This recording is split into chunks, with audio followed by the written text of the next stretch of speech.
आज जब हम अपने पारंपरिक खाने को छोड़कर पिज्जा, बर्गर, चाउमीन और दूसरे वेस्टर्न खाने की तरफ बढ़ रहे हैं, तो वहीं दुनिया हमारे खाने को अच्छा बता रही है। जी हां, दुनिया कह रही है कि भारतीय खाना सेहत के लिए अच्छा साबित हो सकता है। भारतीय खाने पर रिसर्च हो रही है और कहा यह जा रहा है कि भारतीय खाने में ऐसे कई गुण हैं जिनसे आनुवांशिक बीमारियां तक ठीक हो सकती हैं। आप ये रिपोर्ट देखिए।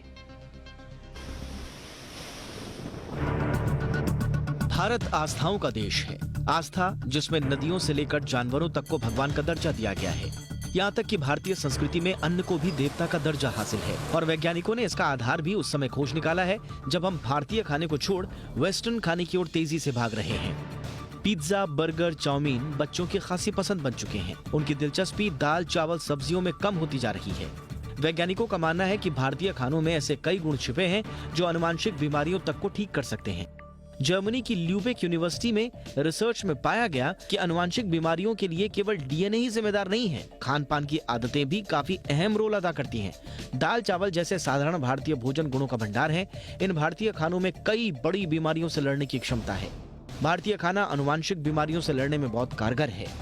3 वैज्ञानिकों की टीम ने भारतीय और पश्चिमी खाने पर 2 साल तक रिसर्च की और पाया कि फास्ट फूड बहुत ज्यादा कैलोरी वाला आहार होता है जो आनुवांशिक बीमारियों को बढ़ावा देता है। पिज्जा, बर्गर वगैरह आनुवांशिक रोगों को बढ़ावा देते हैं। इसके उलट भारतीय खाने में कैलोरी बहुत कम होती है।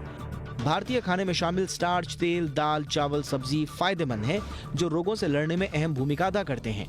भारतीय खाने में हल्दी का इस्तेमाल किया जाता है जो शरीर की रोग प्रतिरोधक क्षमता को बढ़ाता है। रोग प्रतिरोधक क्षमता बढ़ने से बीमारियां पास नहीं आती। ल्यूबेक यूनिवर्सिटी के वैज्ञानिकों ने अपने नतीजों तक पहुंचने के लिए 2 साल तक खास किस्म के चूहों पर शोध किया। रिसर्च के लिए चूहों को 2 समूहों में बांट दिया गया। एक समूह को सुक्रोज युक्त पश्चिमी खाना दिया गया और दूसरे समूह को कम कैलोरी वाला भारतीय खाना दिया गया। पश्चिमी खाना खाने वाले समूह के चूहों को ल्यूपस रोग हो गया, वहीं भारतीय खाना खाने वाले चूहों को कोई रोग नहीं हुआ। ल्यूपस रोग का सीधा रिश्ता डीएनए से होता है। इस रोग में शरीर का प्रतिरोधक तंत्र अपने ही अंगों पर हमला करने लगता है, जिसकी वजह से किडनी, दिल, फेफड़े, दिमाग खुद नष्ट होने लगते हैं और शरीर की दूसरी प्रणालियां काम करना बंद कर देती हैं। इस रिसर्च से एक बात तो साबित हो जाती है कि हम भले ही पिज्जा, बर्गर देखकर ललचा जाएं, लेकिन ये आपकी सेहत के साथ खिलवाड़ है, जबकि भारतीय खाना सिर्फ खाना नहीं बल्कि दवा है। ब्यूरो रिपोर्ट, जी बिजनेस।